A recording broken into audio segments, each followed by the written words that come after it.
Hi folks, this is the new Honor 8A, an entry-level smartphone that competes directly with Huawei's Y6 2019. Main difference is the design and an additional fingerprint sensor on the back, which the Huawei Y6 doesn't have. While the Y6 sports artificial leather on the backside with fake stitches that look quite nice all in all, the Honor 8A tries its best to break up the boring plastic backplate with a two-tone design.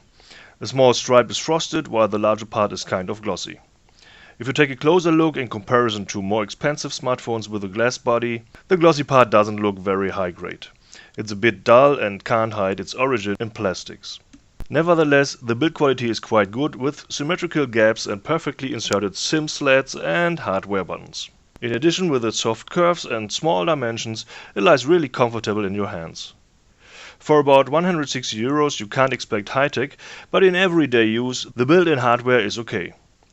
The Honor 8A sports a 6.1-inch display with a dewdrop notch that houses an 8-megapixel front-facing camera. The resolution of 1560 by 720 pixels is crisp enough, and the bezels are small enough too to give an expression of a modern smartphone. The main camera with 13 megapixels and the front cam shoot photos with sufficient quality, although sharpness isn't perfect and objects that are far away show a lack of detail. Despite of HDR, bright areas in a photo burn out quickly.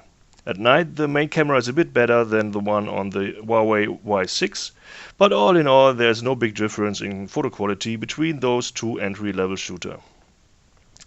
A MediaTek MT6765 Helio P35 combined with 2 gigs of RAM provides enough power for typical duty like mailing, web browsing or chats. Simple 3D games are okay too, but demanding mobile games like Asphalt 9 are no fun at all.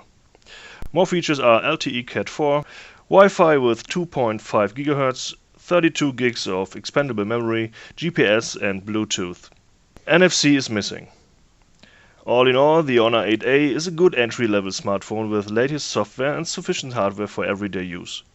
For barely 160 euros here in Germany, it's a good choice.